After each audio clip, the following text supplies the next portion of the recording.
नीट पेपरफुटी प्रकरणी सरकार संसदेत चर्चेस तयार। विरोधकांकडून नीट पेपरफुटी प्रकरणी चर्चेची मागणी, मात्र चर्चा कधी होणार अद्याप अस्पष्ट।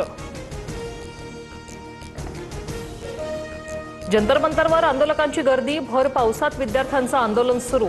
महिनाभरापासून अभिजित दिपकेचा दिल्लीत ठिय्या। शिक्षण मंत्र्यांच्या राजीनाम्याच्या मागणीवर आंदोलक ठाम। पंतप्रधान मोदींच्या निवासस्थानाजवळ हाय व्होल्टेज ड्रामा। ठिय्या आंदोलनानंतर राहुल गांधींना पोलिसांनी उचलून गाडीत टाकलं। सोनिया गांधी पोलीस ठाण्यात धडकल्या। 3 तासांनंतर राहुल आणि प्रियंका गांधींची सुटका। दिल्लीत जंतर मंतरवर विरोधी पक्षांची वज्रमूठ। शरद पवार आणि उद्धव ठाकरेंनी अभिजित दिपकेंची भेट घेतली। विद्यार्थ्यांच्या मागण्यांवरून सरकारवर निशाणा। थोड्याच वेळात ठाकरेंची पत्रकार परिषद। दिल्लीतील आंदोलनामागे विरोधक आणि देशाबाहेरील शक्ती। देशात असंतोष निर्माण करण्यासाठी विरोधकांचा आपापला अजेंडा। भाजपच्या रवींद्र चव्हाणांचा आरोप। सरकारला फक्त एकच सांगणं, सगळं लक्षात ठेवलं जाईल। जंतर मंतरवरील लाठीचार्जवर ज्येष्ठ अभिनेते नसीरुद्दीन शहांचा संताप। लाठी चालवणाऱ्यांचा गुंड असा उल्लेख।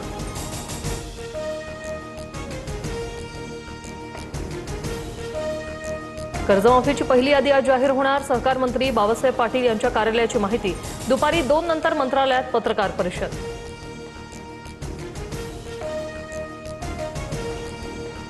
दिवंगत उपमुख्यमंत्री अजित पवारांच्या 67व्या जयंतीदिनी बारामतीत अभिवादन। उपमुख्यमंत्री सुनेत्रा पवार आणि जय पवारांनी स्मृतिस्थळावर श्रद्धांजली वाहिली।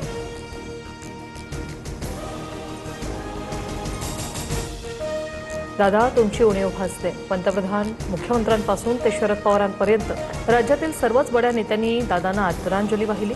प्रदेश कार्यालयात आदरांजली वाहताना धनंजय मुंडे भावुक झाले।